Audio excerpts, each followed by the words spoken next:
దేవుని ప్రేమ ఇదిగో జనులార భావంబు నందిలియరే కేవలము నమ్ముకొని నా పరలోక జీవంబు మనకవ్వును. యెహోవా, నిన్ను గూర్చిన వార్త విని నేను భయపడుచున్నాను. యెహోవా, సంవత్సరములు జరుగుచుండగా నీ కార్యము నూతన పరచుము. సంవత్సరములు జరుగుచుండగా దాన్ని తెలియజేయము. కోపించుచునే వాత్సల్యమును జ్ఞాపకమునకు తెచ్చుకునము. ప్రార్థన చేసుకుందాం. ప్రేమ స్వరూపిన మా గొప్ప తండ్రి, పరిశుద్ధ ప్రభువా, ఈ నూతన సంవత్సరం యొక్క ప్రారంభ దినములో మరొకసారి ఈ రీతిగా మేమందరము నీ మందిరములో మీ పరిశుద్ధ నామం చేతబట్టి మీకే స్తుతి స్తోత్రం చెల్లించుకుంటూ ఉన్నాం. గత కాలమంతా మరియు గత సంవత్సరం అంతా మా పట్ల మీరు జరిగించినటువంటి ప్రతి విధమైన మేలును బట్టి, మీ కాపుదలను బట్టి మీకే స్తుతి స్తోత్రం చెల్లించుకుంటూ ఉన్నాం. ప్రభువా, రాత్రి కాలమందు నా తండ్రి, మరి గత సంవత్సరానికి వీడ్కోలు పలకడానికి, నూతన సంవత్సరానికి స్వాగతం పలకడానికి, అలాగే ప్రార్థనాపూర్వకంగా వాగ్దానాలు తీసుకొని ఆనందించడానికి కృపను అనుగ్రహించారు. తిరిగి వెంటనే ఈ సమయంలో నీ మందిరంలో నడిపించారు. మీకే స్తుతి స్తోత్రం చెల్లించుకుంటూ ఉన్నాం. అయా, చేరి వచ్చిన ప్రతి ఒక్కరి పక్షంగా మీకు స్తుతి స్తోత్రాలు చెల్లించుకుంటూ ఇంకను మీ ఏర్పాట్లో రావాల్సిన వారి కొరకే ప్రార్థన చేస్తున్నాం. వారికి అలసట తొలగించండి, ఆటంకాన్ని తొలగించండి, మార్గం సరళం చేయండి, మందిరాన్ని నడిపించమని ప్రార్థన చేస్తున్నాం. దయగల ప్రభువా, నీ మందిరంలో అడుగుపెట్టిన మాలో ప్రతి ఒక్కరిని మీ స్వాధీనంలో ఉంచుకొనండి. అయా, మేమందరము ఆత్మతో సత్యముతో నిన్ను ఆరాధించడానికి సహాయం చేయండి. ఆరంభం నుంచి ఆఖరి వరకు ప్రతి విషయంలో కూడా మీరు మాత్రమే మహిమ, ఘనత, ప్రభావాలు పొందుకుంటూ మాలో ప్రతి ఒక్కరిని ఈ నూతన సంవత్సరంలో మీ వాక్యములోను, ప్రార్థనా జీవితంలోను, పరిశుద్ధ జీవితంలోను నడిపించి బలపరిచి దీవించమని యేసు నామమున వేడుకుంటున్నాము తండ్రి, ఆమేన్.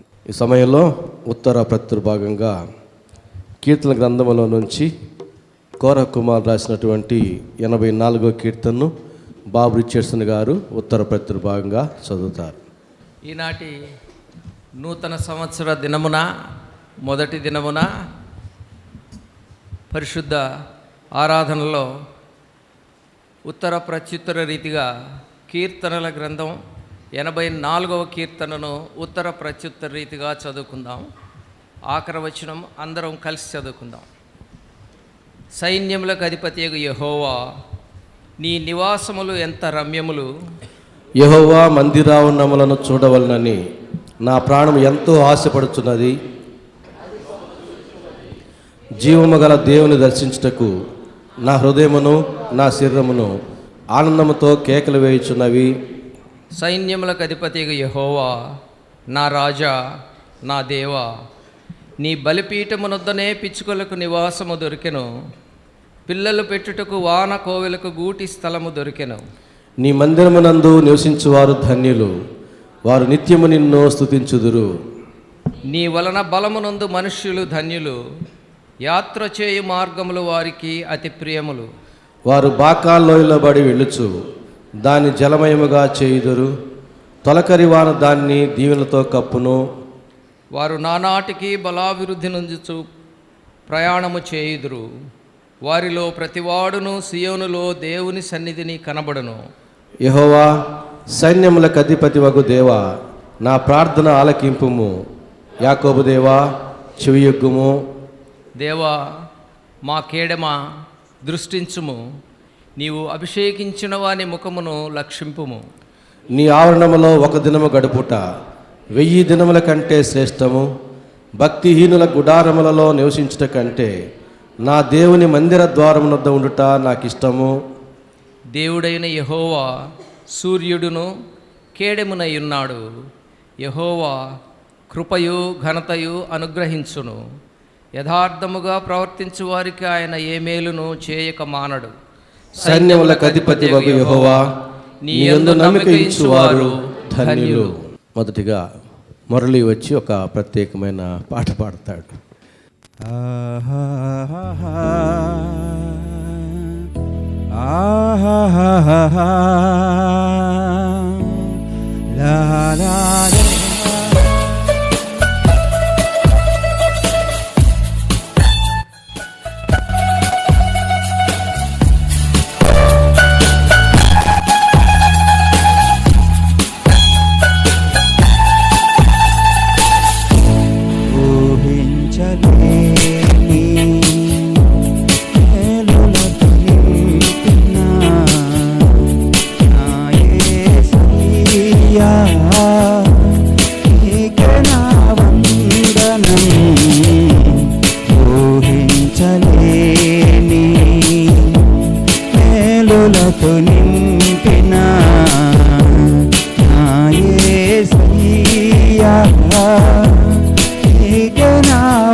వర్ణించగలనా నీ మేలులని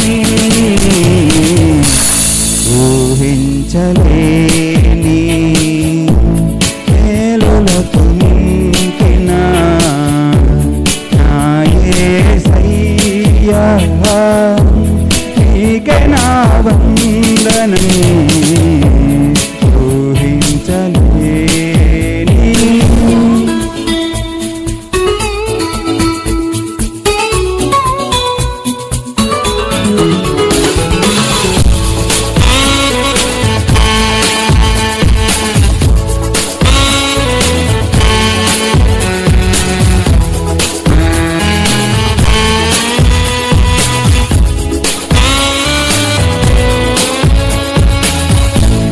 మేలులతో నా హృదయం తృప్తిపరచినావు రక్షణ పాత్రనిచ్చి నిన్ను స్తుతింతును మేలులతో నా హృదయం తృప్తిపరచినావు రక్షణ పాత్రనిచ్చి నిన్ను స్తుతింతును ఇశ్రాయేలు దేవుడా నా రక్షకా స్తుతింతును నీ నామమును ఇశ్రాయేలు దేవుడా నా రక్షకా స్తుతింతును నీ నామమును ఊహించలేని మేలులతో నింపిన నా యేసయ్యా నీకే నా వందనం ఊహించలేని ఐజాక్ రిత్విక్ ఒక పాట పాడతారు.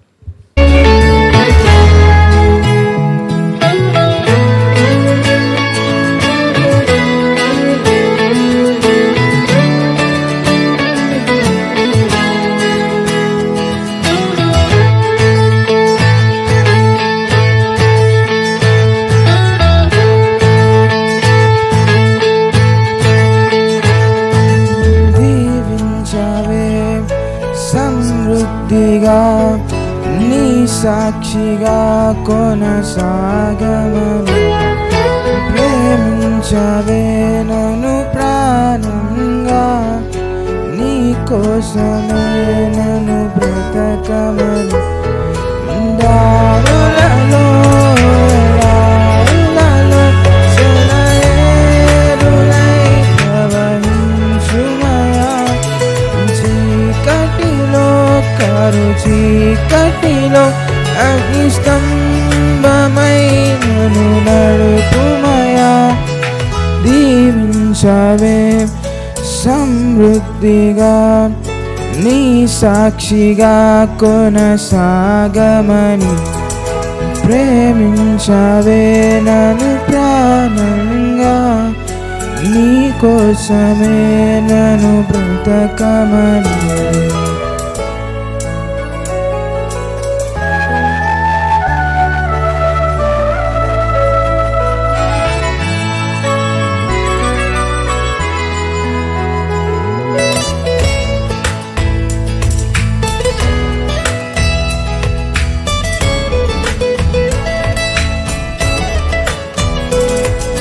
నువ్వే లేకుండా నేనుండలేను యేసయ్యా నీ ప్రేమే లేకుండా జీవించలేను నేనయ్యా నా ఒంటరి పయనంలో నా జంటగా నిలిచావే నే నడిచే దారుల్లో నా తోడే ఉన్నావే నా ఒంటరి పయనంలో నా జంటగా నిలిచావే నే నడిచే దారుల్లో నా తోడే ఉన్నావే ఊహలలో నా ఊసులలో నా ధ్యాస శ్వాసవే ఉన్నావే. శుద్ధతలో పరిశుద్ధతలో నిన్ను పోలినన్నిలా సాగమని దీవించవే. సమృద్ధిగా నీ సాక్షిగా కొనసాగమని ప్రేమించవే నన్ను ప్రాణంగా. నీ కోసమే నన్ను బ్రతకమని.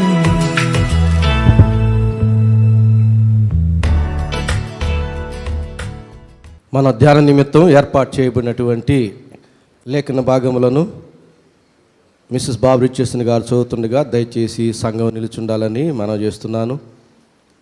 అపోజైన పౌలు ఎఫెసీయులకు రాసిన పత్రిక 4వ అధ్యాయం 17వ వచనం నుంచి 24వ వచనం వరకున్న వాక్య భాగం. నేటి ధ్యాన నిమిత్తం ఏర్పాటు చేయబడినటువంటి వాక్య భాగము ఎఫెసీయుల పత్రిక 4వ అధ్యాయము 17వ వచనం నుంచి 24వ వచనం వరకు చదువుకుందాము. కాబట్టి అన్ని జనులు నడుచుకున్నట్లు మీరు ఇక మీదట నడుచుకొనవలదని ప్రభువు నందు సాక్ష్యమిచ్చుచున్నాను. వారైతే అంధకారమైన మనసు గలవారై తమ హృదయ కాఠిన్యము వలన తమలోనున్న అజ్ఞానము చేత దేవుని వలన కలుగు జీవములో నుండి వేరుపరచబడిన వారై తమ మనస్సునకు కలిగిన వ్యర్థత అనుసరించి నడుచుకునుచున్నారు. వారు సిగ్గులేని వారై ఉండి నానా విధములైన అపవిత్రతను అత్యాశతో జరిగించుటకు తమ్మును తామే కాముకత్వమునకు అప్పగించుకొనిరి.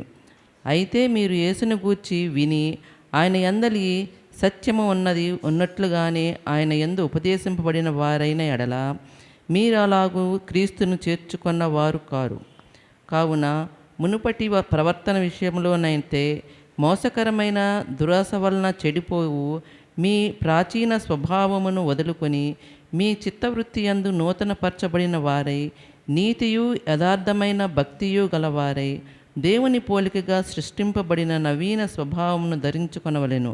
ఈ వాక్య భాగమును దేవుని మన వినికిడి యందు దీవించునుగాక. వాక్యమును యాకోబుకు తెలియజేసిన వాడని ఏ జనము ఇలాగునా చేసియునా లేదని దేవునికి స్తోత్రము గానము చేయుటయే మంచిది మనమందరము స్తుతి గానము చేయుటయే మంచిది. అలాగే నిల్చుండి న్యూ ఇయర్ మనకు ఆ సమయం.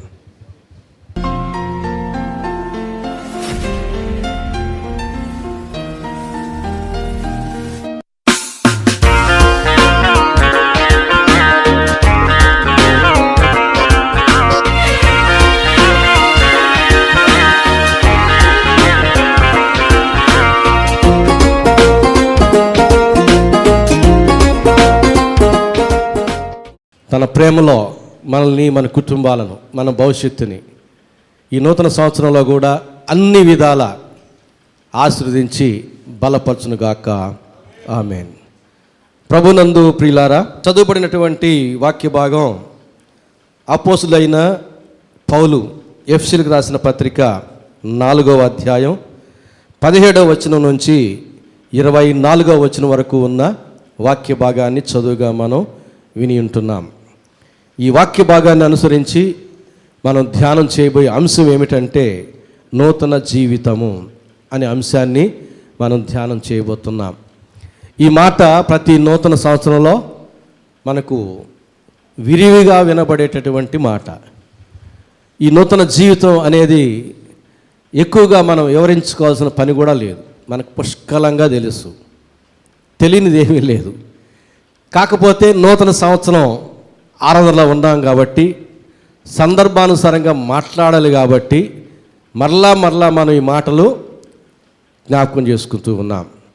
మన ప్రభువైన యేసుక్రీస్తు ఆయన ఈ లోకానికి వచ్చింది నూతన నిబంధన చేయడానికి. పాత నిబంధనను నెరవేర్చి నూతన నిబంధన చేయడానికి.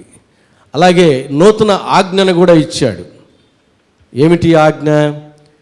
నిన్ను వల్లే నీ పొరుగు వారిని ప్రేమించుము అని నూతన ఆజ్ఞగా దాన్ని ఇచ్చాడు. అలాగే నూతన జన్మ అని కూడా సెలవిచ్చాడు. సాక్షాత్తు నికోదేముతోనే నీవు మరలా క్రొత్తగా జన్మించిన ఎడల దేవుని రాజ్యములో ఎంత మాత్రమో ప్రవేశించలేవని చెప్పాడు. నూతన నిబంధనను తెచ్చినవాడు మన ప్రభు అయిన యేసుక్రీస్తు. నూతన ఆజ్ఞను ఇచ్చినవాడు మన ప్రభు అయిన యేసుక్రీస్తు. నూతన జన్మను ఇచ్చినవాడు మన ప్రభు అయిన యేసుక్రీస్తు. అలాగే నూతన మనస్సును, నూతన స్వభావాన్ని, నూతన హృదయాన్ని ఇచ్చువాడు మన ప్రభు అయిన యేసుక్రీస్తు. తద్వారా నూతన జీవితాన్ని ఇచ్చువాడు మన ప్రభు అయిన యేసుక్రీస్తు. అంటే కూలంకషంగా మనకు అర్థం అవ్వాల్సింది ఏమిటంటే, క్రీస్తులో ఉన్నవారు నూతన జీవితంలో కొనసాగేదరు అనేది మనకు అర్థం అవ్వాలి. క్రీస్తులో ఉన్నవారు, ఎందుకంటే యేసుక్రీస్తు నూతనత్వాన్నే కోరుకుంటాడు.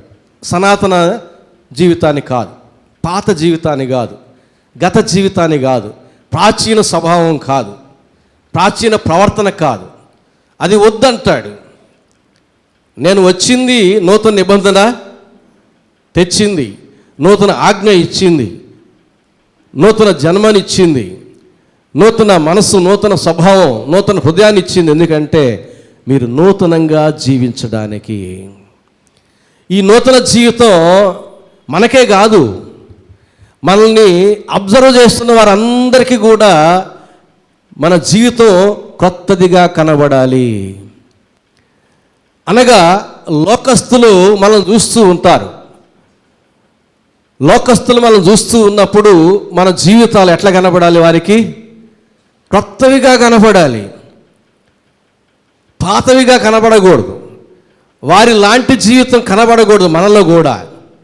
అదే కదా చెప్పాడు ఇక్కడ. కాబట్టి అన్యజనులు నడుచుకున్నట్లు మీరు ఇక మీదట నడుచుకొనవలదని ప్రభువునందు సాక్ష్యమిచ్చుచున్నాను అని పౌలు భక్తుని ద్వారా దేవుడు సెలవిస్తున్నాడు.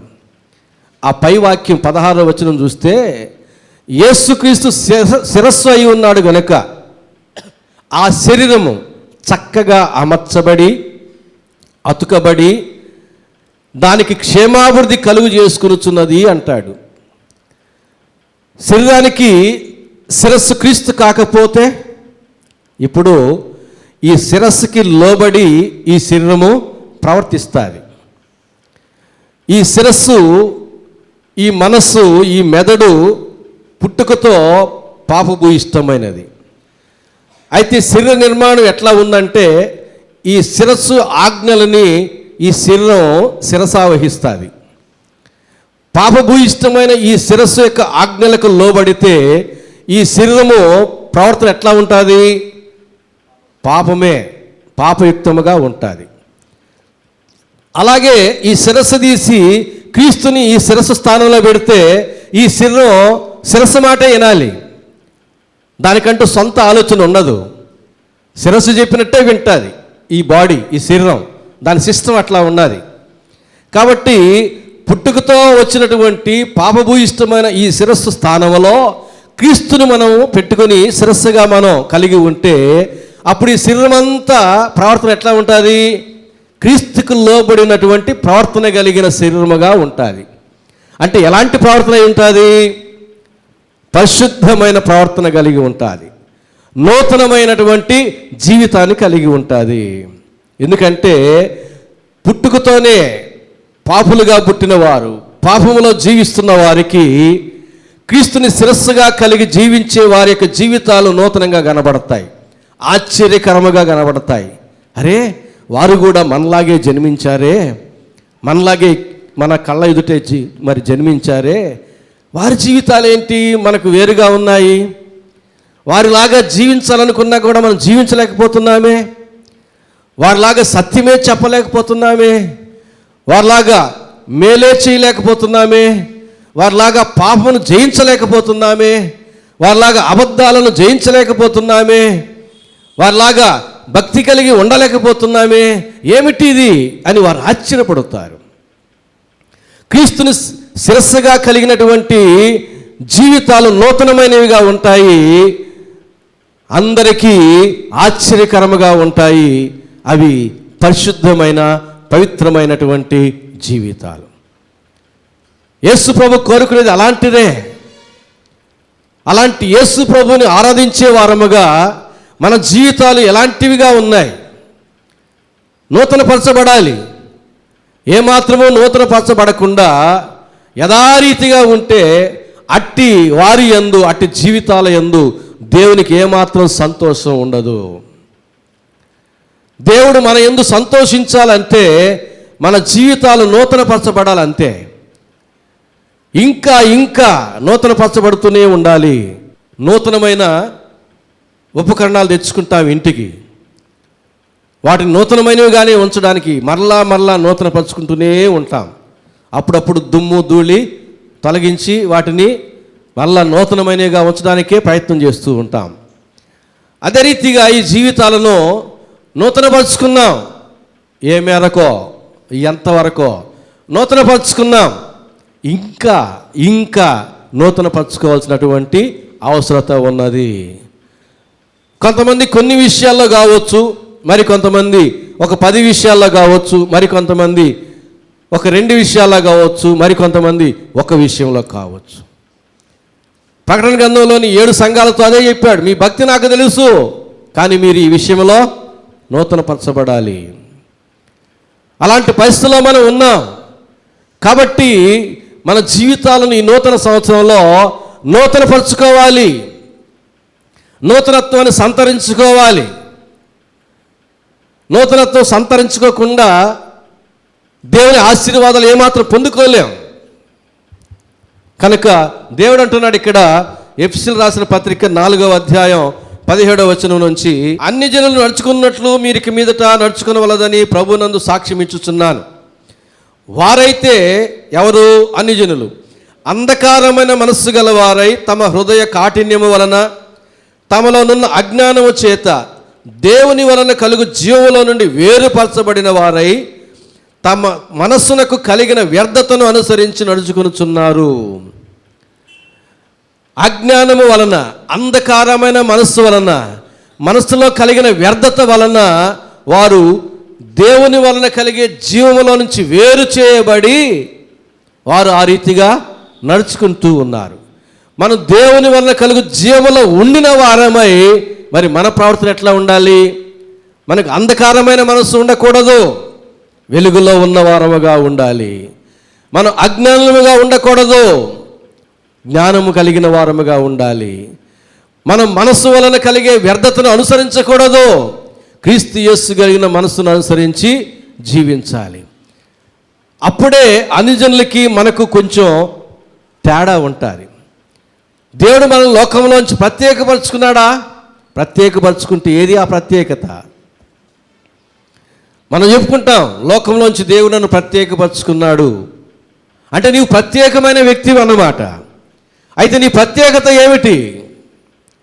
దేవుడు చెబుతాడు, ఇదిగో నీకు వందనము చేసిన వారికే నీవు వందనము చేసిన యెడల ప్రత్యేకత ఏముంది? అన్యులు కూడా అలాగే చేస్తున్నారు కదా. నీవు ప్రత్యేకమైన వ్యక్తిగా ఉండాలంటే నీ శత్రువులకు కూడా నువ్వు వందనం చేయి. నీవు ప్రత్యేకమైన వ్యక్తివి, దేవుడు నిన్ను ప్రత్యేకపరుచుకున్నాడు. నీకు మేలు చేసిన వారికే నీవు మేలు చేసిన యెడల నీ ప్రత్యేకత ఏముంది? ఇతరులు కూడా అలాగే చేస్తున్నారు కదా. కనుక నీకు కీడు చేసిన వారికి నీవు మేలు చేయి, అది నీ ప్రత్యేకతగా ఉండాలి. అది ప్రభువు చెప్పింది. అలాగన మన జీవితాలు మారిపోవాలి, అది దేవుడు కోరుకుంటున్నాడు. అజ్ఞానం లేకుండా జ్ఞానం కలిగిన వారమై, అంధకారమైన మనసు లేకుండా వెలుగులో ఉన్నటువంటి వారమై, వ్యర్థతను అనుసరించకుండా ఆశీర్వాదాలకి అనుసరించే వారమైతే మన జీవితాలు ఆ రీతిగా ప్రత్యేకతను సంతరించుకోవాలి. దేవుని చేత మనం ప్రత్యేకించబడిన వారు ఈ లోకంలో నుంచి, దేవుని వల్ల కలుగు జీవములో నుంచి వేరుపరచబడిన వారి దృష్టికి మన జీవితాలు ఆశ్చర్యకరముగా ఉండాలి. అది వారికి సాధ్యపడే జీవితముగా ఉండకూడదు. అందుకే మీరు లోకానికి వెలుగు వంటి వారు అంటాడు, మీరు లోకమునకు ఉప్పు వంటి వారు అంటాడు. అంటే ఇతరులకు మనం వెలుగు వంటి వారముగా కనబడాలి. వారు ఆ వెలుగు చేత ఆకర్షించబడి వారు కూడా మనలాగే దేవుళ్ళలోనికి రావాలి. అది దేవుని యొక్క ఉద్దేశం. అదే రీతిగా 19వ వచనం అంటున్నాడు, వారు సిగ్గులేని వారై ఉండి నానా విధమైన అపవిత్రతను అత్యాశతో జరిగించుటకు తమ్మును తామే కాముకత్వమునకు అప్పగించుకుని. అయితే మీరు యేసుని గూర్చి విని ఆయన యందలి సత్యము ఉన్నది ఉన్నట్టుగానే ఆయన యందు ఉపదేశింపబడిన వారని ఎడల మీరు అలాగు క్రీస్తును నేర్చుకున్నవారు కాదు. నేర్చుకున్నామా క్రీస్తుని? ఏమని నేర్చుకున్నాం క్రీస్తుని? వేదాంత కళాశాలకి వెళ్ళక్కర్లే క్రీస్తుని నేర్చుకోవడానికి. ఆయన వాక్యాన్ని అనుసరిస్తే చాలు. ఆ అనుభవాలు మనకు క్రీస్తు అంటే ఏమిటో నేర్పిస్తాయి. యెహోవా దయ్యాలుడని మీరు రుచి చూచి తెలుసుకునుడి. రుచి చూడడానికి వేదాంత కళాశాలకు వెళ్ళాల్సిన పని లేదు. నీ ఉన్న చోటనే దేవుని యొక్క వాక్యానికి లోబడి జీవిస్తే నీవు రుచిని తెలుసుకుంటావు. దేవుడు ఏమిటో ఎలాంటి వాడో నీవు తెలుసుకుంటావు. కాబట్టి క్రీస్తుని నీవు నేర్చుకున్నవారు కాదు, వారిలాగా మనం ప్రత్యేకంగా క్రీస్తుని నేర్చుకున్నాం. వారైతే వినుట మటుకు విందురు కానీ చూచుట మటుకు చూతురు కానీ తెలుసుకోరు, గ్రహించరు. ఇంకేం నేర్చుకుంటారు? మనమైతే విన్న దాన్ని పాటిస్తామో, అనుభవాలు గడిస్తామో, ప్రతిగా ఆశీర్వదించబడతాం. మన క్రీస్తుని నేర్చుకునే విధానమే వేరు. చెవులతో శబ్దాన్ని విని కాదు, శబ్ద రూపంలో ఉన్న దేవుని యొక్క మాటలు చెవులతో, ఈ దురద చెవులతో విని కాదు. దేవుని మాటలు వినినప్పుడు, వాటిని మన జీవితంలో అవలంబించినప్పుడు వచ్చేటటువంటి అనుభవ జ్ఞానము చేత క్రీస్తు అంటే ఎలాంటి వాడో మనము నేర్చుకోగలుగుతాం. ఎప్పుడు నేను చెబుతుంటాను, నిరక్షరాస్యుడు, చదువు రాదు, చదవలేడు, బైబిల్ ఎప్పుడు చదవలేదు. కానీ యేసు ప్రభు దగ్గరికి వచ్చాడు, పాపాలు ఒప్పుకున్నాడు, యేసు ప్రభు తన రక్తంలో కడిగాడు, నిర్మలమైన మనస్సాక్షినిచ్చాడు, హృదయంలో నుంచి భారం తొలగిపోయింది. ఇప్పుడు ఒక ప్రత్యేకమైన అనుభూతిని పొందుకుంటూ ఉన్నాడు. ఇప్పుడు ఆ వ్యక్తి ఏం చెప్తాడు? బైబిల్ చదవలేదు, బైబిల్లో ఏముందో యేసుని గురించి తెలియదు ఆయనకి, బైబిల్లోంచి కూడా నేర్చుకోలే ఆయన అని యేసు యొద్దకు వచ్చి పశ్చాత్తాపడ్డాడు. ఇప్పుడు పాపక్షమాపణ పొందుకున్నాడు. ఇప్పుడు ఆయన పొందిన అనుభవంలో నుంచి ఏం చెప్తాడంటే, యేసు పాపములు క్షమించువాడు, యేసు పాపములు క్షమించువాడు అని చెప్తాడు. నీకు ఎట్లా తెలుసయ్యా అంటే, నేను నేర్చుకున్నాను. ఎక్కడ నేర్చుకున్నావు? వేదాంత కళాశాలలోనా? కాదు. బైబిల్లో నుంచా? కాదు. ఎక్కడి నుంచి? అనుభవము. నా అనుభవంలో నేను నేర్చుకున్న సత్యం ఇది. నేను ఆచరించాను, అనుభవం గడించాను, అనుభవపూర్వకంగా చెబుతూ ఉన్నాను. యేసు పాపములు క్షమించువాడు. అలాగే రోగులు కూడా చెబుతారు. నేను రాయవెల్లూరు సిఎంసి హాస్పిటల్కి వెళుతుంటాను కదా, క్రైస్తవులే కాదు ఇతరులు కూడా అక్కడ ప్రతి ఫ్లోర్లో చేపలు ఉంటుంది. దేవుణ్ణి ఆరాధించేటటువంటి స్థలం. అన్ని భాషల్లో ఆరాధనలు జరుగుతూ ఉంటాయి. మరి ప్రాణాపాయంలో ఉన్నటువంటి వారి యొక్క కుటుంబీకులు, మరి దీనులైన వారు, భయపడిన వారు అందరూ కూడా అక్కడ చేరి ఏడ్చి ప్రార్థన చేయడం నేను చూశాను. క్రైస్తవులు కాదు వారు. వారి చేతికి రంగుదారాలు ఉంటాయి, నుదుట నామాలు ఉంటాయి, కానీ అక్కడ మోకరిల్లి సాగిలపడి కూడా నేను చూశాను. సాగిలపడి మోకరిల్లి ప్రలాపించడం చూశాను నేను. అలాంటి వారికి దేవుడు డాక్టర్లు కూడా లాభం లేదయ్యా, ఇక చనిపోతాడని చెప్పినప్పుడు వారి యొక్క కన్నీటిని చూచి దేవుడు స్వస్థపరిస్తే వాళ్ళు ఏమంటారో తెలుసా? యేసు స్వస్థపరచువాడు, యేసు స్వస్థపరచువాడు. ఎట్లా తెలుసయ్యా నీకు? నన్ను స్వస్థపరిచాడు. డాక్టర్లు అందరూ విడిచిపెట్టేశారు, ఇక లాభం లేదన్నారు. మీ ఇంట్లో వాళ్ళందరినీ పిలుచుకోండి, బంధువులు పిలుచుకోండి అన్నారు. నేను అదిగో మోకరిల్లి ప్రార్థన చేశాను, ఏడ్చి ప్రార్థన చేశాను. ఇదిగో నా భార్య బాగుపడితే నేను ఎంత సంతోషిస్తానో అంత సంతోషం నేను ఏడ్చి ప్రార్థన చేసినప్పుడు అప్పుడే కలిగించాడు. అప్పుడు నేను అనుకున్నాను, ఈ సంతోషం నాకు ఎప్పుడు కలుగుతుంది? మరణ పడకలో ఉన్న నా భార్య బాగుపడితేనే కదా నాకు ఈ సంతోషం కలుగుతుంది.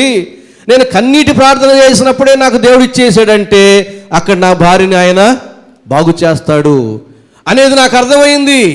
అక్కడికి వెళ్ళి చూడగా డాక్టర్లు కూడా ఆశ్చర్యపడ్డారు. అయ్యా, దేవుడే బాగు చేశాడయ్యా, మా ప్రయత్నం కాదు, మా వైద్యం కాదని వారు కూడా సాక్ష్యం ఇస్తూ ఉన్నారు. ఆయన అనుభవంలో నుంచి నేర్చుకున్నది యేసు ప్రభుని గురించి. అలాగే హన్న, సమూయేలు మొదటి గ్రంథం 1వ అధ్యాయంలో మనం చూస్తాం, కుమారుని కొరకు ప్రార్థన చేసింది. సాక్షాత్తు దేవుడికి కూడా ఆమెకు కుమారుని ఇవ్వాలంటే కనీసం 9 నెలలు పడుతుంది. అలా అందించలేడుగా, ఆయనకు కూడా 9 నెలలు పడుతుంది. ఈమెకి కొడుకు పుట్టిన సంతోషం ఈ ప్రార్థన చేసిన తర్వాత 9 నెలల తర్వాత కలగాలి. కానీ అక్కడ రాయబడిన మాట ఏమిటో తెలుసా? నాట నుండి ఆమె దుఃఖముఖిగా ఉండుట మానేను. కారణం 9 నెలల తర్వాత పుట్టబోయే కొడుకు, అప్పుడు ఆమె కలిగే సంతోషాన్ని ఈమె ఏడ్చి ప్రార్థన చేయగానే ఇచ్చేశాడు సంతోషం. ఆమెకు అర్థమైంది, ఓహో, నాలో కలిగిన ఈ సంతోషం నా కుమారుడు పుడితేనే కదా కలుగుతుంది. నేను అడిగాను కదా, దేవుడు నాకు ఈ సంతోషం ఇచ్చాడంటే 9 నెలల తర్వాత నాకు దేవుడు కుమారుని ఇస్తాడు అనే నిర్ధారణకు వచ్చింది. కాబట్టి నాట నుండి ఆమె దుఃఖముఖిగా ఉండుట మానేను. ఇలాగున నేర్చుకోవాలి యేసు ప్రభువుని, ఇలాగున నేర్చుకోవాలి యేసు ప్రభువుని.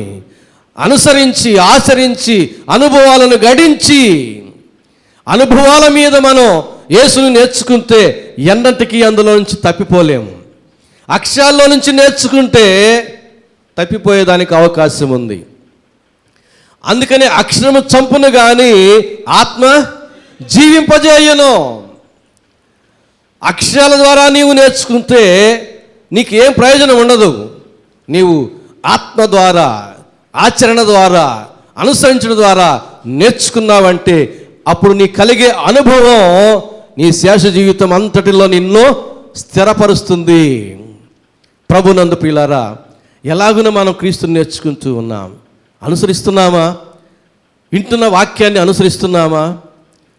ఏదో వినిన వాక్యం మంచి వాక్యం అని అభినందించి వెళ్ళిపోతున్నామా? ప్రయోజనం ఎప్పుడు వస్తుంది మనకు? ఆచరించినప్పుడే. వాక్యాన్ని విని మర్చిపోవాడు అద్దంలో తన ముఖాన్ని చూచుకొని మర్చిపోవానితో సమానం. తను తానే మోసగించుకుంటూ ఉన్నాడు. వాక్యాన్ని విని అనుసరించువాడు తన క్రియలో ధన్యుడగును. యాకోబు పత్రిక 1వ అధ్యాయం. వాక్యాన్ని నీవు వినినప్పుడు, దాన్ని అనుసరించినప్పుడే నీవు ధన్యుడు అవుతావు. వాక్యాన్ని విని విని విని విని అనుసరించకుండా ఉంటే నీకు ధన్యత రాదు. కేవలం దురద చెవులతో శబ్ద రూపంలో ఉన్న దేవుని మాటలు వినివాడవుతావు అంతే. ఏమీ ఆశీర్వాదం రాదు. వాక్యాన్ని విని నీవు జీవితంలో ఆచరణలో పెట్టాలి, అనుభవాలు గడించాలి. అందుకనే ఇక్కడ మనం గమనిస్తే 21వ వచనం చదివాను ఇంతవరకు. క్రీస్తుని నేర్చుకున్నవారు కాదు అంటే ఇతరులు నేర్చుకున్నట్టుగా. 22వ వచనం చదువుతున్నారు. కావున మునుపటి ప్రవర్తన విషయంలోనైతే మోసకరమైన దురాశల వలన చెడిపోవు మీ ప్రాచీన స్వభావమును వదులుకొని, మన పుట్టుకతో వచ్చినటువంటి ఆ యొక్క జీవితం, ఆ యొక్క ప్రవర్తన ఎలాంటిది? మోసకరమైనది, చెడిపోయినటువంటిది. పుట్టుకతో వచ్చినటువంటి ఆ యొక్క జీవితం మోసకరమైనది. హృదయం అన్నిటికంటే మోసకరమైనది. ఆ జీవితమే మోసకరమైనది. ఆ మోసకరమైన పుట్టుకతో, మోసకరమైన హృదయంతో జీవితాన్ని పాడు చేసుకున్నాం. ప్రాచీన స్వభావం, ప్రాచీన ప్రవర్తన చెడిపోయినటువంటిది, మోసకరమైనది. కనుక ఏం చేయమంటున్నాడు 23వ వచనంలో? మీ చిత్తవృత్తి యందు నూతన పరచబడిన వారై. ఇది మనకు కావాల్సింది. మీ చిత్తవృత్తి యందు అంటే మీ యొక్క అభీష్టాలలో, మీ యొక్క ఇష్టాలలో మీరు నూతన పరచబడాలి. ఈ నూతన సంవత్సరంలో మన జీవితాన్ని నూతన పరచుకునే ఒరవడిలో మొట్టమొదటి ఈ విషయం మనం ఆలోచన చేద్దాం. మన చిత్తవృత్తి యందు మనం నూతన పరచబడాలి. చిత్తవృత్తి అంటే క్షౌర వృత్తి తెలుసు, వ్యవసాయ వృత్తి తెలుసు, ఇక రకరకాల వృత్తులు తెలుసు. ఇది ఒక రకమైన వృత్తి. చిత్త వృత్తి అంటే మనకు అభీష్టం, మన మనోభీష్టం, మన యొక్క అభిరుచి, మన యొక్క ఇష్టాలు. మన ఇష్టాలు ఎలాంటివి? శరీరానుసారమైనవి. గలతీ 5 మనం చూస్తాం శరీర కార్యాలు. మనం పుట్టుకతో పాపులముగా పుట్టాము, పాపములో జీవించాము. మనకి ఇష్టాలు అన్నీ కూడా ఈ లోకానికి చెందినవి, ఈ శరీరానికి చెందినవి, పాపభూయిష్టమైనవి. ఇప్పుడు మనం నూతనపరచబడాలి. మన యొక్క చిత్తవృత్తి యందు, మన యొక్క అభిష్టాలలో, మనకి ఇష్టాలలో నూతనపరచబడాలంటే పాపభూయిష్టమైనటువంటి ఇష్టాలను విడిచిపెట్టి దేవునికి ఇష్టమైనటువంటి వాటిని మనము చేపట్టాలి. యేసు ప్రభు ఈ లోకానికి వచ్చినప్పుడు యోహాను సువార్త 6:39 ఒక చక్కని మాట చెప్పాడు. యోహాను సువార్త 6:39 నా ఇష్టము నెరవేర్చుకున్నట్టుకు నేను రాలేదు. ఏమంటున్నాడండి? నా ఇష్టము నెరవేర్చుకోవడానికి నేను రాలేదు, నన్ను పంపిన వాని చిత్తము నెరవేర్చుటకే పరలోకం నుండి నేను దిగి వచ్చి తిని. మనకు మాదిరిగా ఉన్నటువంటి యేసు ప్రభు, మనకు మార్గముగా ఉన్నటువంటి యేసు ప్రభు చెప్పిన మాట ఇది. అట్టి యేసు ప్రభుని మనం ఆదర్శంగా తీసుకున్నాం, అట్టి యేసుక్రీస్తుని మనం మార్గంగా పెట్టుకున్నాం. అయితే మన జీవితాలు కూడా ఎట్లా ఉండాలి? మన చిత్తవృత్తి యందు నూతనపరచబడిన వారమై ఉండాలి.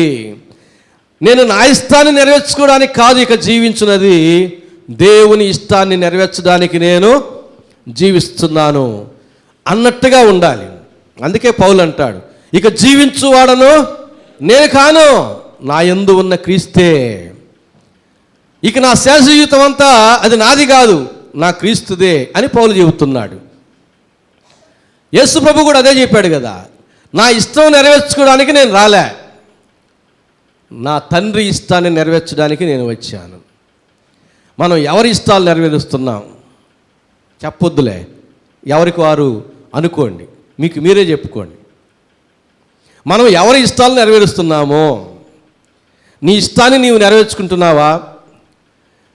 నీ ఇంటి వారి ఇష్టాలు నీవు నెరవేరుస్తున్నావా? నీ స్నేహితుల ఇష్టాలు నీవు నెరవేరుస్తున్నావా?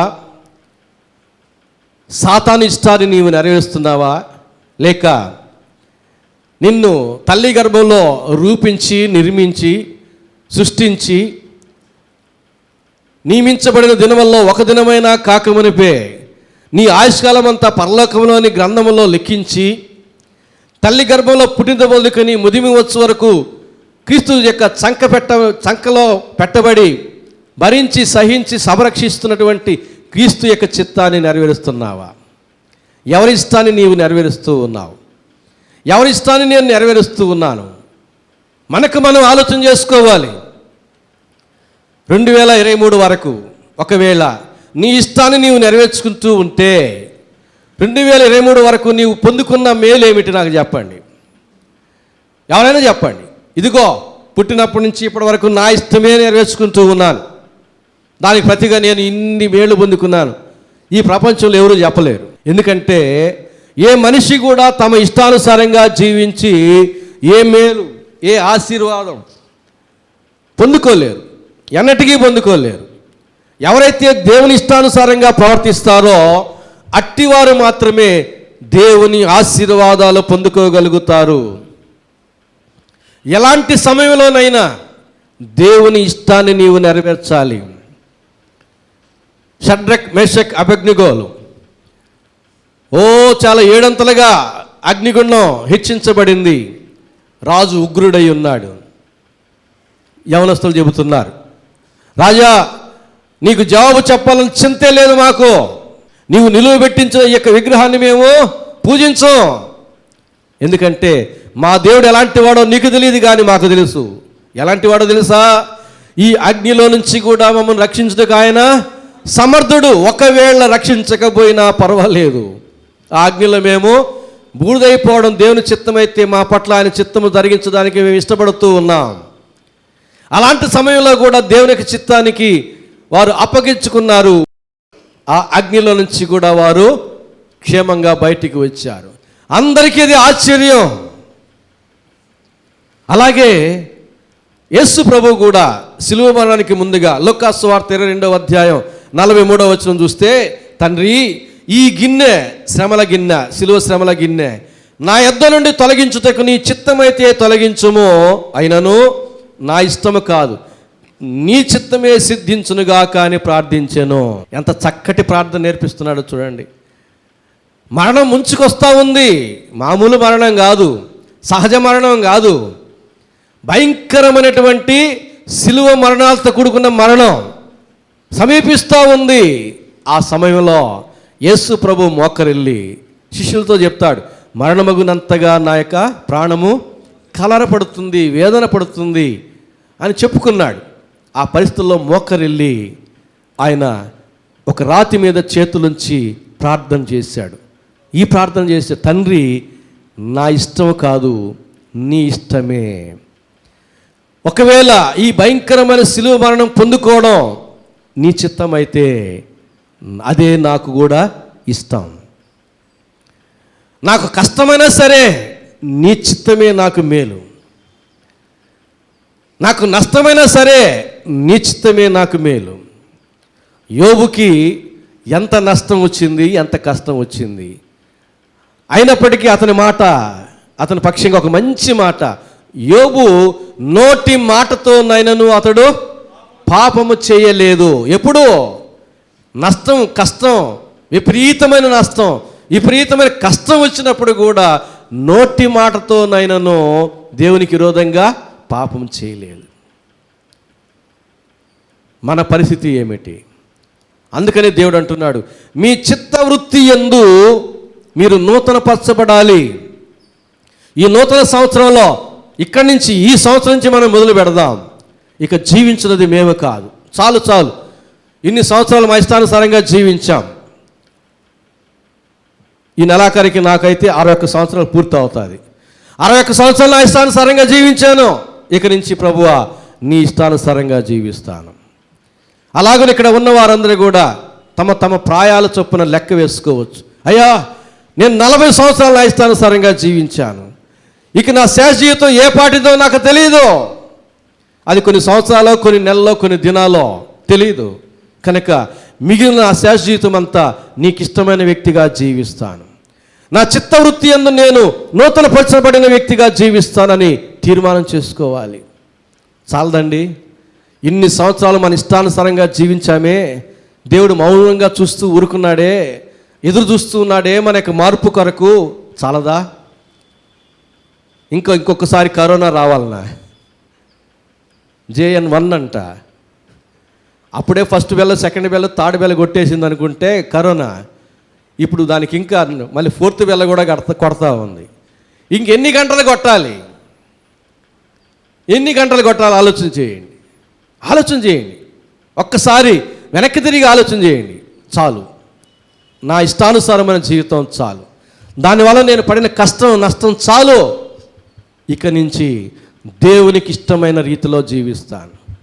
ఇక నుంచి నా జీవితాన్ని, మోడుబారిన నా జీవితాన్ని ఫలభరితంగా మార్చుకుంటాను, మరలా పుష్పింపజేసుకుంటాను. నాకు మేలుకరమైనది గాను, అనేకులకు మేలుకరమైనది గాను మార్చుకుంటాను అని తీర్మానం చేయగలిగితే అది దేవుని యొక్క దృష్టిలో ఎంతో విలువైన తీర్మానం. పౌలు అంటున్నాడు, పౌలు జీవితంలో దేవుడు ముళ్ళు పెట్టాడు, అయ్యా ఈ ముళ్ళును తీసివేయి. 3 పర్యాలు ప్రార్థన చేశాడు, దేవుడు జవాబు ఏమి ఇచ్చాడు? తీసివేశాడు ఆ ముళ్ళుని. లేదు పౌలు, నీ జీవితంలో ఆ ముళ్ళు ఉండాల్సిందే. నీకు కలిగిన ప్రత్యక్షతలు అనేకములు గనక నీవు హెచ్చిపోకుండా, పడిపోకుండా ఉండాలి అని అంటే నీ మేలు కోసమే నేను నీకు ఒక ముళ్ళు పెట్టాను.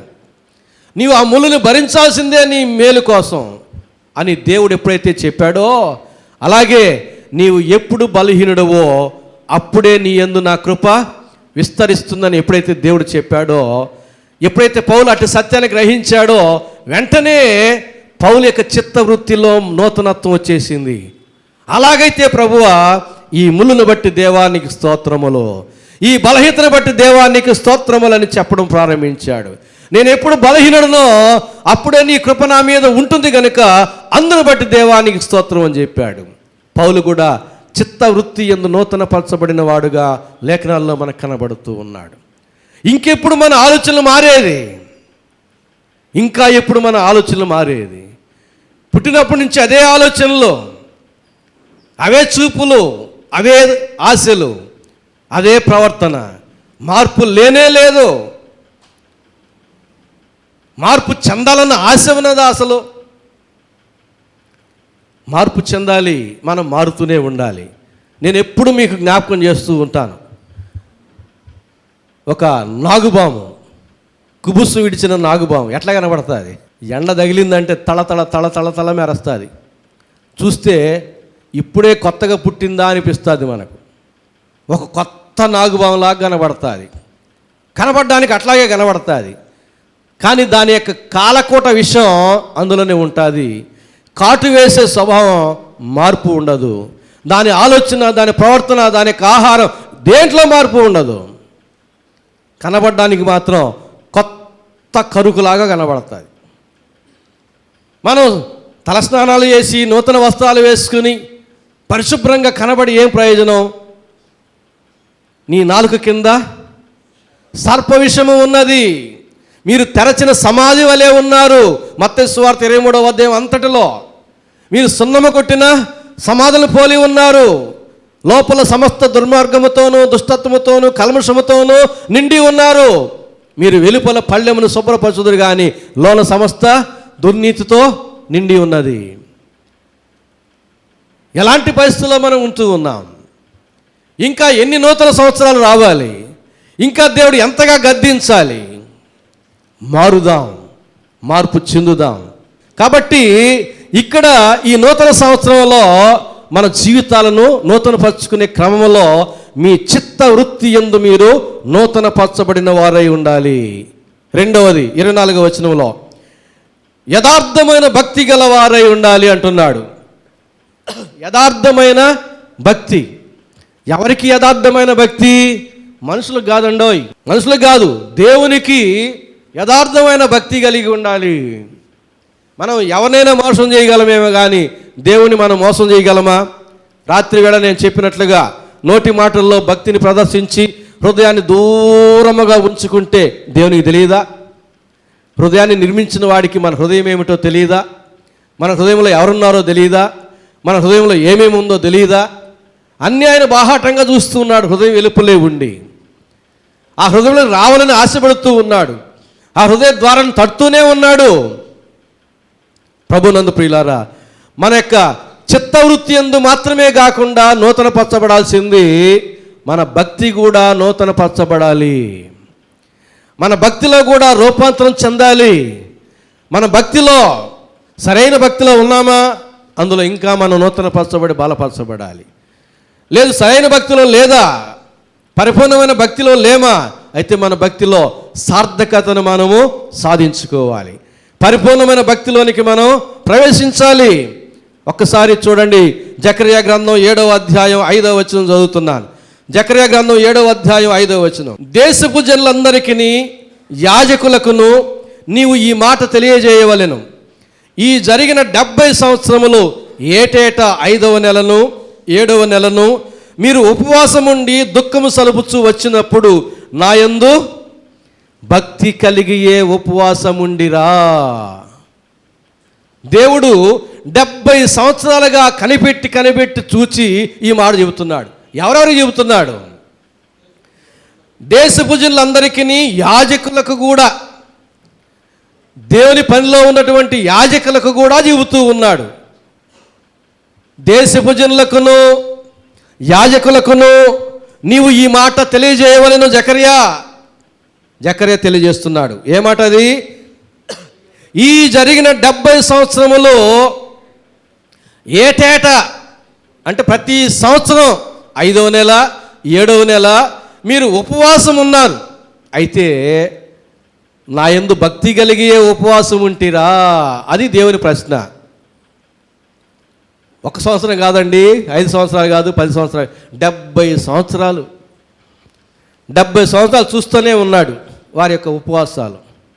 భక్తి లేని ఉపవాసాలు 10 సంవత్సరాలు చూశాడు. సరే ఈసారి సంవత్సరం మారుతారులే అనుకొని నూతన సంవత్సరం తెచ్చి ఇచ్చాడు. మార్పులే.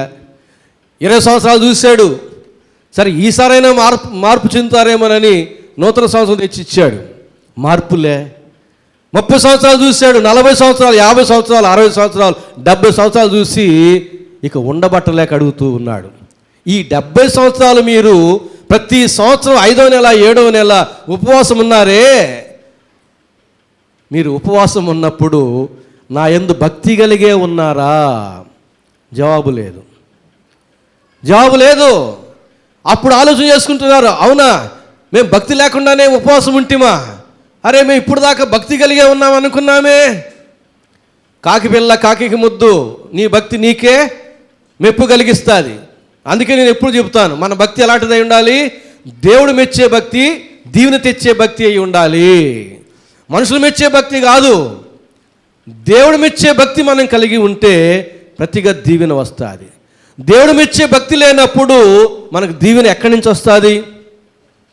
ఇక్కడ 70 సంవత్సరాల నుంచి అని అంటున్నాడు. మన ప్రాయం ఏ ప్రాయమో ఎవరికి వారు.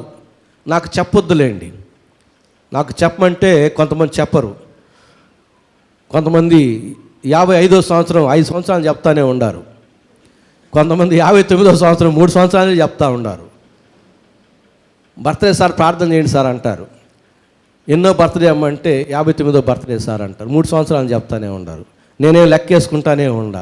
అందుకని మీ ప్రాయాలు నాకు చెప్పొద్దు, మీరే అనుకోండి. నేను ఇన్ని సంవత్సరాల నుంచి ఉపవాసం ఉంటూ వచ్చాను, అయితే భక్తి కలిగే ఉంటినా? ఇక్కడేమో దేవుడు 70 సంవత్సరాలు వారి చరకాలంలో లెక్కించి చెబుతున్నాడు. 70 సంవత్సరాల నుంచి మీరు ఉపవాసం ఉంటూనే ఉన్నారు, అయితే ఏం ప్రయోజనం? భక్తి లేని ఉపవాసం, దేవుడు మెచ్చే భక్తి లేని ఉపవాసం ఏం ప్రయోజనం? యెషయా గ్రంథం 58వ అధ్యాయంలో ఉంది దేవునికి ఇష్టమైన ఉపవాసం, దేవునికి అనుకూలమైన ఉపవాసం, దేవుడు ఏర్పాటు చేసుకునే ఉపవాసం. దేవుడు మెచ్చే ఉపవాసం లేకుండా మనకు అనుకూలమైన ఉపవాసాలు ఏర్పాటు చేసుకునే ప్రయోజనం ఏమీ లేదు. కాబట్టి మన చిత్తవృత్తి అందే మాత్రమే కాకుండా నూతన పరచబడడం అనేది మన భక్తిలో కూడా మనము నూతన పరచబడాలి. భక్తిలో ఆగిపోవద్దు, సాగిపోండి. భక్తిలో ఎప్పుడు కూడా ఆగిపోకూడదు, సాగిపోవాల్సిందే. ఆత్మీయ యాత్రికుడు అనేవాడు ఆగి ఉంటాడా, సాగిపోతుంటాడా? సాగిపోయేవాడిని యాత్రికుడు అంటాం, ఆగి ఉన్నవాడిని అలసిపోయి ఉన్నవాడు అంటాం. వాడు మరలా ఆ యాత్ర సాగిస్తాడో వెనక్కి తిరుగుతాడో తెలియదు.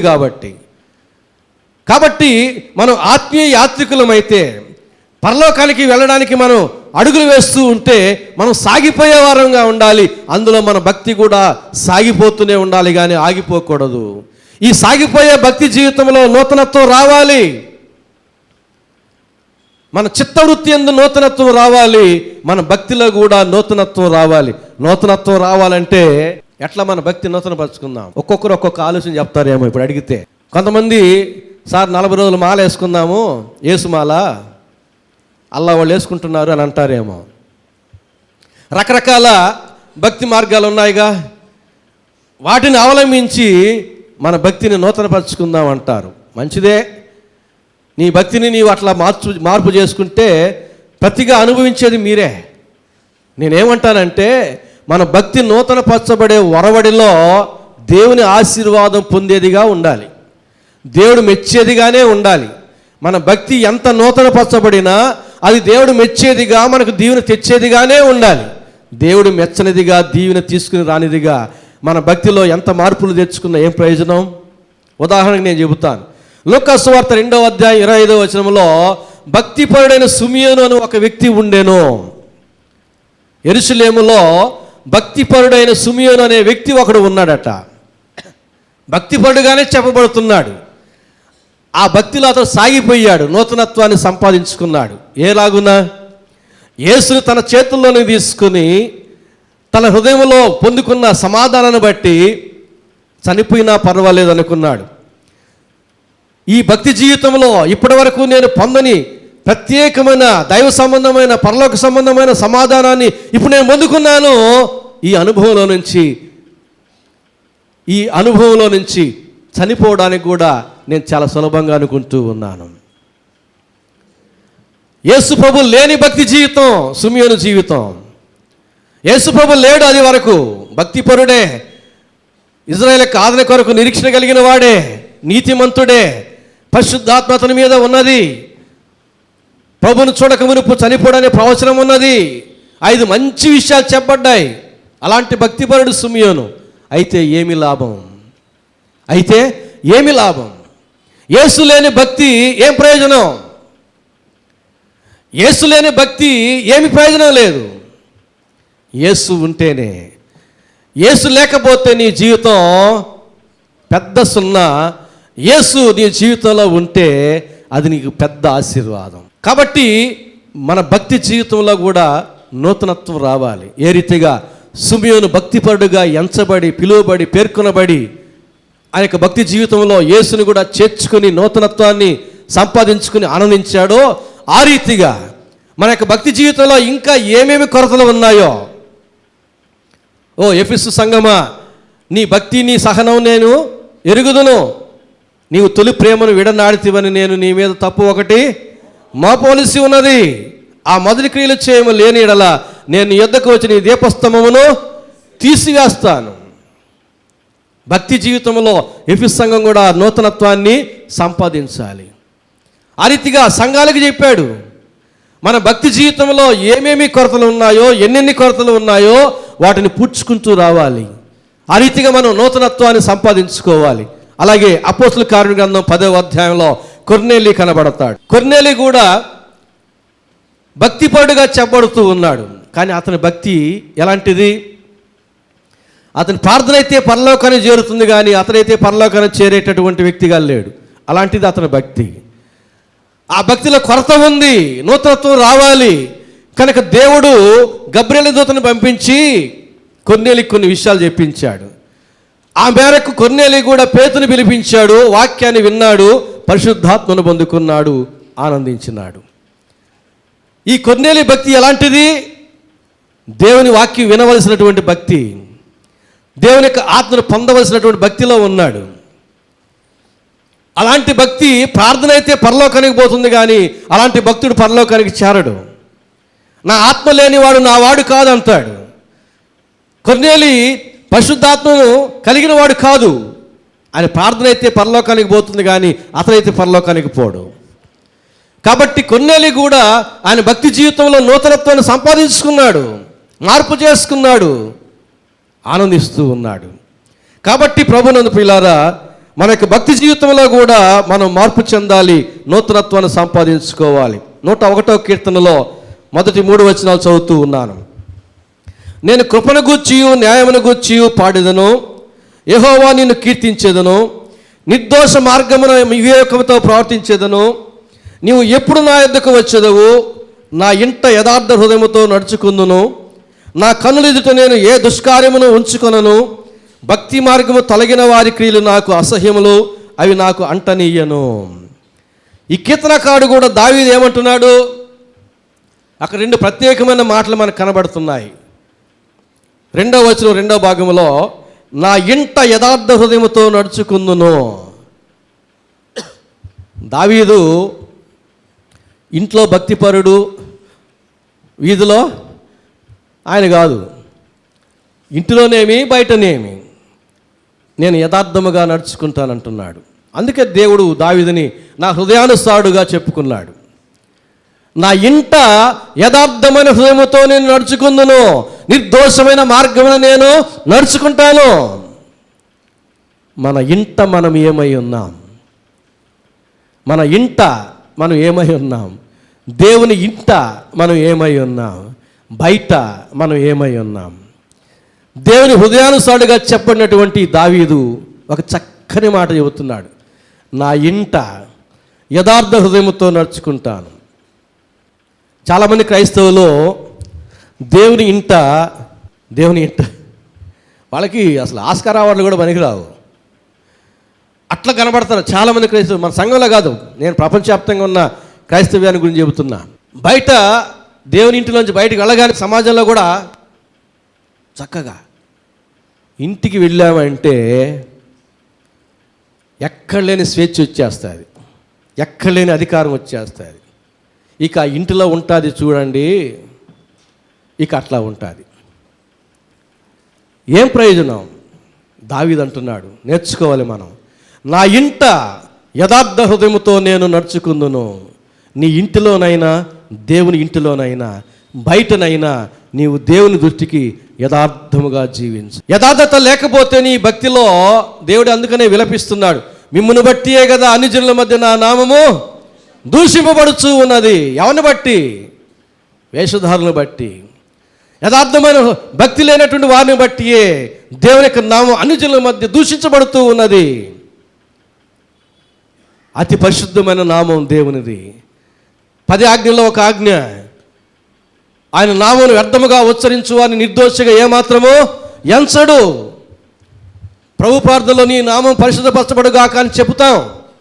అలాంటి నామమును దోషణ పాలు చేసేది ఎవరయ్యా అంటే భక్తిలో యథార్థత లేనటువంటి వారు క్రైస్తవులు. దావీదు అంటూ ఉన్నాడు, 2వ మాట 101వ కీర్తన 2వ వచనం 2వ భాగం అది. నా ఇంట యథార్థ హృదయముతో నడుచుకుందును. 3వ వచనం అంటున్నాడు, నా కన్నుల ఎదుట నేను ఏ దుష్కార్యమును ఉంచుకొనను. భక్తి మార్గము తొలగిన వారి క్రియలు నాకు అసహ్యములు, అవి నాకు అంటనీయను.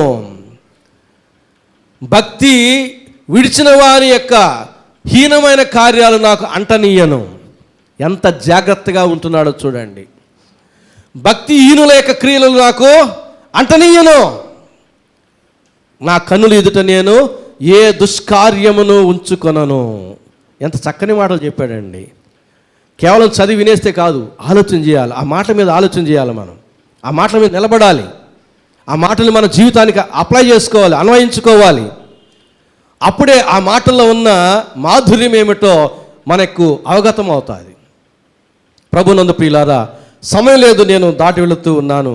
మన చిత్తవృత్తి యందు మాత్రమే కాకుండా నూతనత్వం రావాల్సింది, మన భక్తిలో కూడా నూతనత్వం రావాలి.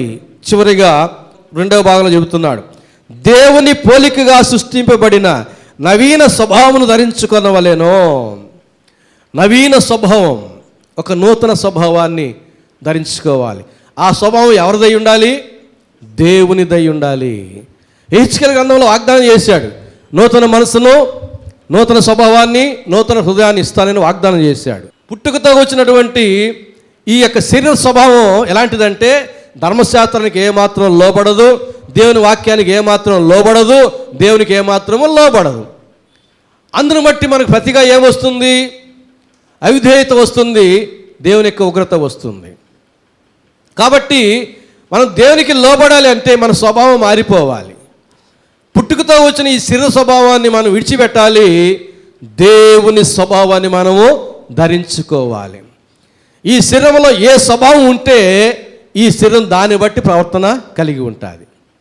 కనుక ఈ నూతన సంవత్సరంలో నూతన స్వభావం కలిగిన వారముగా, చిత్తవృత్తి యందు నూతన పరచబడిన వారముగా, భక్తిలో కూడా నూతన పరచబడిన వారముగా కొనసాగడానికి తీర్మానం చేసుకుంటే దేవునికి అది ఎంతగానో ప్రియమైనదిగా ఉంటుంది.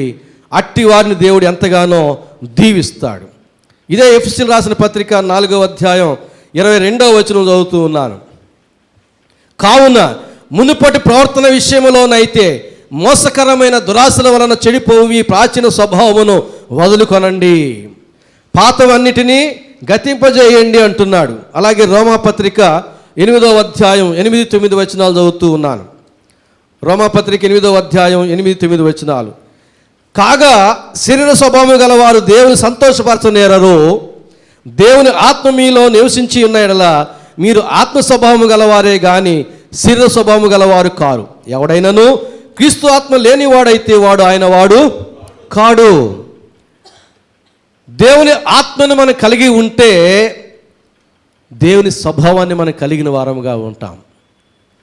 దేవుని యొక్క పరిశుద్ధాత్మను మనం కలిగిన వారం అయితే దేవుని స్వభావం మనలో ఉండాలి.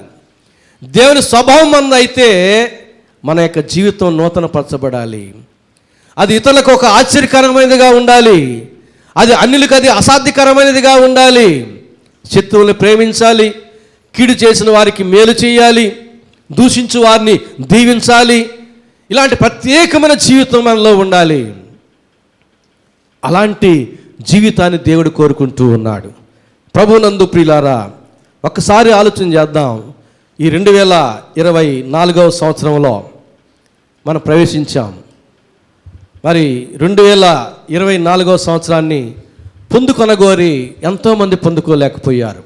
గత సంవత్సరం గతించిన వారందరూ కూడా ఈ నూతన సంవత్సరాన్ని కూడా ఆశించిన వారే. 2023వ సంవత్సరం, ఈ సంవత్సరం నాకు చాలేయా నన్ను తీసుకుని చెప్పిన వాళ్ళు ఎవరైనా ఉన్నారా? ఎవరూ ఉండరు. ఆశించిన వారే, కానీ వారు పొందుకోలేక. కారణం ఏమిటి? దేవుడు వారికి నూతన సంవత్సరం ఇవ్వలేదు. ఎందుకు ఇస్తాడు? ఎందుకు ఇవ్వడు?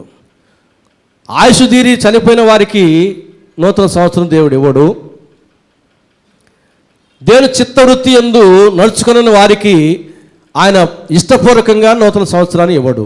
మనం లోకాసు వార్తలో ఆ యొక్క ఉపమానంలో మనం అట్టి సత్యాన్ని చూస్తాం. 3 సంవత్సరాల నుంచి నేను ఈ చెట్టుల ఫలముల కొరకు నేను ఎదురు చూస్తూ ఉన్నాను, కానీ ఫలములు లేవు. కనుక యజమాని వచ్చి ఏం చెప్పాడు తోటమాలితో? ఈ చెట్టును నరికించి వేయము. అప్పుడు తోటమాలి బతిలాడాడు, అయ్యా అయ్యా ఇంకొక సంవత్సరం నేను దానికి ఎరువు వేస్తాను, నీళ్లు కడతాను, సాగు చేస్తాను, ఇంకొక సంవత్సరం. సరే, తోటమాలి బ్రతిలాడుతున్నాడు కదా, ఇంకొక సంవత్సరం ఇచ్చాడు. ఆ సంవత్సరం కూడా ఫలించలేదు అనుకోండి, ఇక తోటమాలి కూడా అడగలేడు, ఇంకొక సంవత్సరం అడగలేడు. అప్పుడు ఏమవుతుంది? ఆ చెట్టు నరకబడుతుంది. కాబట్టి ఈ 2024వ సంవత్సరం ఎంతమందికి తోటమాలిగా యేసు ప్రభు అడిగి తెచ్చాడో, చెప్పసక్యము కాని మాటలతో, వచ్చింపనలవి కాని మూలుగులతో తండ్రికి తన గాయాలు చూపించి విజ్ఞాపన చేసి ఎంతమందికి ఈ 2024వ సంవత్సరాన్ని, అయ్యా ఇంకొక సంవత్సరం, ఈ సంవత్సరం కూడా ఫలించకపోతే నీ ఇష్టం అని ఎంతమంది పక్షంగా చెప్పి తెచ్చాడో తెలీదు మనకు. కాబట్టి మనం ఏం చేయాలి? 2025వ సంవత్సరం మనం పొందుకోవాలంటే ఏం చేయాలి? దేవుని ఇష్టముగా జీవించాలి. చిత్తవృత్తి యందు మనం నూతనపరచబడాలి. మన యొక్క భక్తిలో నూతనపరచబడాలి. మన యొక్క స్వభావంలో నూతనపరచబడాలి. అది దేవునికి ఇష్టమైనదిగా ఉంటుంది. అట్టివారు అడగకుండగానే నూతన సంవత్సరాలు ఇస్తూనే ఉంటాడు. ఎందుకంటే అట్టివారు ఆయనకి కావాలి. అట్టివారు ఈ లోకంలో ఉండాలి. అలాంటి వారు ఉండబట్టే ఈ లోకం ఇంకా ఇలాగునే ఉందని పెద్దలు చెబుతూ ఉంటారు. కనుక దేవుడికి అలాంటి వారు కావాలి. కనుక మనం ఎప్పుడైతే అలాగును జీవిస్తామో అట్టివారు అడగకపోయినా వారికి 2025వ సంవత్సరం, 2026వ సంవత్సరం, 2036వ సంవత్సరం, 2046వ సంవత్సరం, 2056వ సంవత్సరం, 2300వ సంవత్సరం ఇస్తాడు. ఎంతమందికి 2300వ సంవత్సరం కావాలి? కాబట్టి మన జీవితాలను నూతనపరచుకుందాం. మన జీవితాలను నూతనపరచుకుందాం. దేవుని చేతికి సమర్పించుకుందాం. ప్రభువా, ఇక నుంచి నా ఇష్టం కాదు, నీ ఇష్టమే. అయ్యా, నా భక్తి జీవితం నీకు తెలుసు. మీరు మెచ్చే భక్తిగా నా భక్తి ఉండాలి, దీవుని తెచ్చేదిగా ఉండాలి. కనుక మార్చండి అయ్యా. ఈ శరీర స్వభావాన్ని తీసివేయండి, నీ స్వభావం నాకు దయచేయండి. ఇక నుంచి జీవించేది నేను కాదు, మీరే నా యందుండి జీవించండి. మీకు ఇష్టమైన బిడ్డగా జీవించాలని నేను ఆశపడుతున్నాను ప్రభువా, కానీ నేను పాపముతో పోరాడి జయించలేకపోతున్నాను. మరలా నేను పాపంలో పడిపోతూ ఉన్నాను. అయ్యా, పలుమార్లు నేను తప్పిపోయినానని నా మీద కోపగించుకోవద్దు. చిన్న బిడ్డడు ఏ రీతిగా నడక నేర్చుకోవడానికి ప్రయత్నం చేసే క్రమంలో తప్పటడుగులు వేస్తాడో ఆ రీతిగా నేను ఆత్మీయంగా ఆ రీతిగా తప్పటడుగులు వేస్తున్నానని మీరు గ్రహించండి.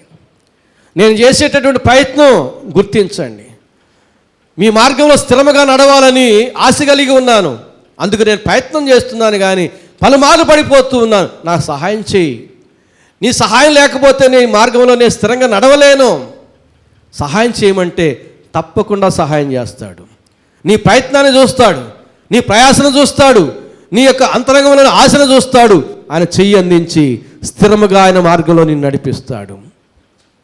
ఎప్పుడైనా నీవు ఆ రీతిగా ప్రార్థన చేసావా? అలాంటి ఆశ కలిగి ఉన్నావా? మనమందరం పలుమార్లు తప్పిపోయిన వారమే, మాటి మాటికి తప్పిపోతున్న వారమే. ఈ శరీరాన్ని జయించాలి, ఈ స్వభావాన్ని జయించాలి, లోకాన్ని జయించాలి, సాతాను జయించాలి. ఆత్మీయ పోరాటంలో అప్పుడప్పుడు ఓడిపోతూ ఉంటాం. దేవుణ్ణి అడగాలి, దేవుడు సహాయం చేస్తాడు, జయ జీవితాన్ని ఇస్తాడు. పరిశుద్ధాత్మ దేవుడు ఆ రీతిగా మనల్ని ప్రేరేపించి నడిపించి మనల్ని నూతనపరిచి జయ జీవితాన్ని మనకు దయచేయను గాక. ఆమెను ప్రార్థన చేసుకుందాం. ప్రేమ స్వరూపిని మా గొప్ప తండ్రి, వాక్యమనే ఉదక స్నానంతో శుద్ధీకరించారు ప్రభువా. మా ఇంటిలో నూతన క్యాలెండర్లు వస్తున్నాయి అయ్యా. మా ఇంటిలో అనేకమైన విషయాల్లో నూతనత్వాన్ని కనబరుస్తూ ఉన్నాము. అలాగే మా ఒంటిలో కూడా, మా జీవితంలో కూడా నూతనత్వాన్ని కనపరచబడగోరుతూ ఉన్నాం. మీరే నూతనపరచండి. నూతన నిబంధన చేసిన దేవా, నూతన ఆజ్ఞనిచ్చిన దేవా, నూతన జన్మనిచ్చిన దేవా, నూతన హృదయాన్ని, నూతన స్వభావాన్ని, నూతన మనసుని ఇస్తానని వాగ్దానం చేసిన దేవా, ఇదిగో ఉన్న పాటున మమ్మల్ని మీ చేతులకు సమర్పించుకుంటున్నాం ప్రభువా. మమ్మల్ని నూతనపరచండి. మా చిత్త వృత్తి యందు మమ్మల్ని నూతనపరచండి. మా భక్తిలో మమ్మల్ని నూతనపరచండి. మా స్వభావంలో మమ్మల్ని నూతనపరచండి. ఇక జీవించినది మేము కాదు, మీరే మా యందుండి జీవించి మా బ్రతుకు పర్యంతం నీకు ఇష్టముగా జీవించి నిన్ను చేరుకోవడానికి సహాయం చేయమని యేసు నామమున వేడుకుంటున్నాము తండ్రి, ఆమేన్.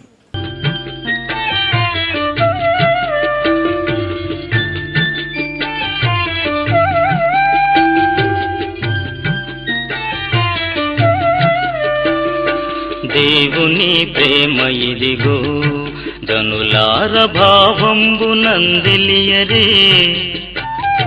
కేవలము నమ్ముకొనినా పరలోక జీవంబు మనకబ్బును, పరలోక జీవంబు మనకబ్బును.